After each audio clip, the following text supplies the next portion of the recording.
నీ girl friend నిన్ను వదిలేసిందా? అయితే నువ్వు చేయాల్సిన అసలు పని ఇదే. ఒక అమ్మాయి నిన్ను వదిలేసింది అంటే నీ లైఫ్ అయిపోయిందా? కాదు. చాలామంది చేసే పెద్ద మిస్టేక్ ఏంటంటే ఆమె వెళ్ళిపోయిన తర్వాత కూడా ఆమె గురించి ఆలోచిస్తూ, స్టేటస్లు చూస్తూ, ఓల్డ్ చార్లు చదువుతూ వాళ్ళ లైఫ్ను వాళ్ళే డెస్ట్రాయ్ చేసుకుంటారు. కానీ విన్నర్ ఏం చేస్తాడో తెలుసా? మొదటి విషయం, యాక్సెప్ట్ ద రియాలిటీ. ఆమె వెళ్ళిపోయిందంటే అది నిజం. తిరిగి వస్తుందేమో, నన్ను మిస్ అవుతుందేమో అనే హోప్స్ పెట్టుకొని రోజులు వేస్ట్ చేయొద్దు.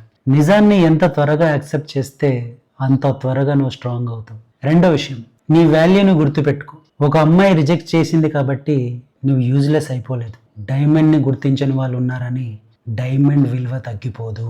అలాగే నిన్ను అప్రిషియేట్ చేయని ఒకరి వల్ల నీ వాల్యూ ఎప్పటికీ తగ్గదు. మూడో విషయం, ఫోన్ పక్కన పెట్టు.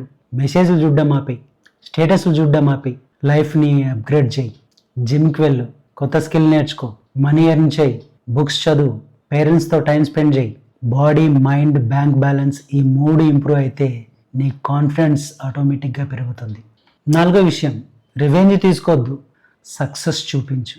చాలామంది బ్రేకప్ అయిన తర్వాత ఫేక్ అకౌంట్స్ క్రియేట్ చేస్తారు, స్టేటస్లు పెడతారు, జెలస్ చేయాలని ట్రై చేస్తారు. ఇవన్నీ లూజర్స్ చేసే పనులు. విన్నర్ మాత్రం సైలెంట్గా వర్క్ చేస్తాడు. ఒకరోజు తన సక్సెస్ చూసి మిగతా వాళ్ళే ఆశ్చర్యపడతారు. చివరిగా ఒక విషయం గుర్తుపెట్టుకో, నిన్ను ప్రేమించిన వాళ్ళు వెళ్ళిపోవచ్చు, నిన్ను అర్థం చేసుకున్న వాళ్ళు కూడా దూరం కావచ్చు, కానీ నిన్ను నువ్వు వదిలేస్తే అదే అసలైన ఓటమి. ఈరోజు నీ హార్ట్ బ్రేక్ అయి ఉండొచ్చు, కానీ రేపు నీ ఫ్యూచర్ బిల్డ్ అయ్యేది కూడా ఈరోజు నువ్వు తీసుకునే డిసిజన్ వల్ల. అందుకే క్రై ఇఫ్ యూ వాంట్, కావాలంటే ఏడు, కానీ అక్కడే ఆగిపోవద్దు.